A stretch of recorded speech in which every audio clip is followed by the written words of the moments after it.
Alrighty fellas, this is try number 3 of filming this ACETAC chest rig review. Went ahead and started from the top because I don't think I got my point across to you, my most favorite viewer. I'm gonna sum up what I'm gonna talk about at length in a very short, small sentence here to save you guys some time. The micro chest rig offered by ACETAC. Do I believe that it is a valuable purchase for the price for most people? My answer as of this moment in time, this is the official review, is unequivocally yes. Here, of course, is the rig in question. Now, right off the hop, you're gonna notice it's got all the things. It's got the look. This one's in multicam. They've got a whole bunch of other different colors that you can get it in.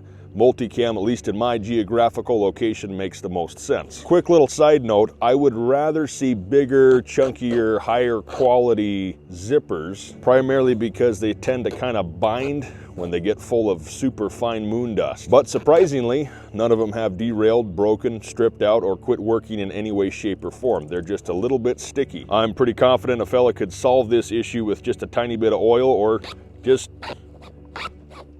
work it back and forth a couple of times. This dangler pouch here has gobs and gobs of storage for medical supplies, what have you. It's pretty much your standard micro chest rig layout. I've got a tourniquet dangling here, some med supplies in there. It also comes with these elastic inserts so that you could stick battery, flashlight, what have you. This potentially would be pretty handy to organize your ouch pouch. Of course, you got your front pouch here. I figure a fellow would probably use this for a compass, maps, things like that. If you're gonna be going prone, obviously don't put your breakables down here. This is gonna move around quite a bit and it's gonna get the brunt of your gut if you got one, which don't lie, we all know you do. Same kind of deal up on the upper pouch, the main portion of the chest rig.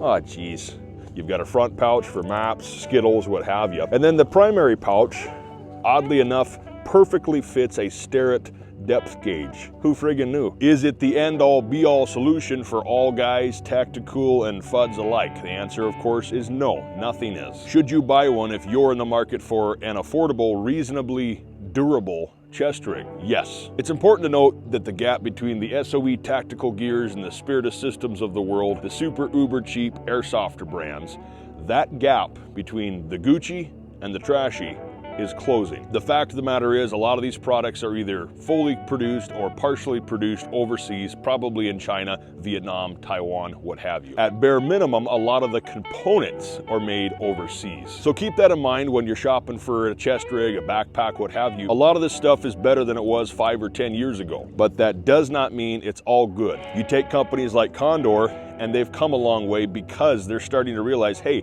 there's a market for the cheaper gear that is legit, one-to-one, actual mag pouches that actually fit. Chest rigs and plate carriers that last more than a day. The gun and gear-loving redneck market is much larger than the airsoft kid market. They have more money and there's more of them. It only makes good sense at the end of the day. So because of these reasons, we're getting better gear for cheaper than we ever have before. This is good, but buyer beware. It's not all created equal. The main thing you want to look at for this tier of quality or this tier of product is zippers, the stitching, the bungee and the elastics, the clips, right? Are they heavy duty? Are they overbuilt? Are they bare minimum? This matters when you start to factor in snow and mud, especially the superfine moon dust like we get here in the Northwest. Extreme cold is another factor. You've got the elastic, you can stick whatever crap you want in there. This is pretty cool. That's actually a pretty neat little feature there. You've got a placard that you can swap out for other stuff inside the pouch, which makes it more modular to organize however you want. You can carry 5 AR or AK mags on this with the side wings, as I like to call them. You can also carry 4 mags and stick a Radidio, a fung bung of your choice, in either side wing. I really like the fact that the elastic for the mags is Velcroed in. It is adjustable height-wise.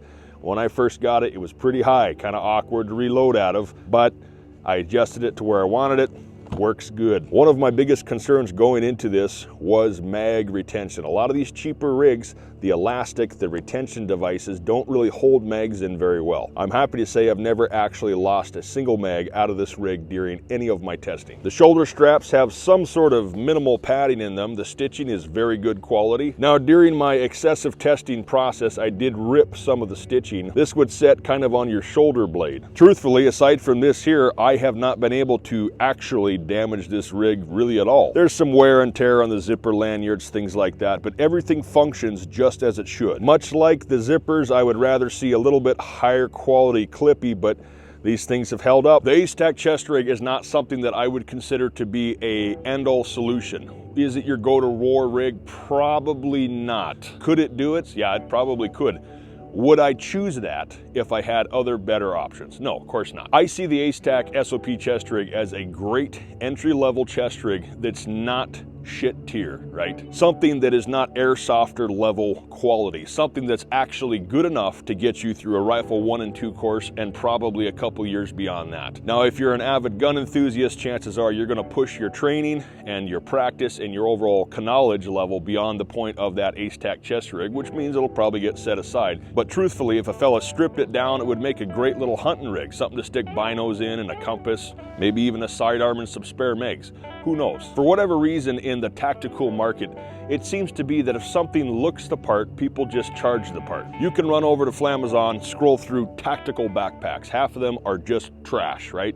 They're $20 backpacks, but you're getting charged 80, 90 bucks now. And what do you see in the title? Tactical military style backpack. 9 times out of 10, they're marketed as tactical. I can't say it enough, the quality of the product is what matters. Now granted, I've never purchased anything from ACETAC. They sent me over this chest rig for free to test. Am I being paid? No. But I will say my interactions with them have been great. It's been pretty much to the point, no beat around the bush. They've been pretty cool people to deal with. For most people doing normal people things, this chest rig will get you through all of your training and all of your practice just fine. Unless, of course, you're a professional tactical cool guy, in which case you're not looking at buying one of these anyway. But let's be realistic.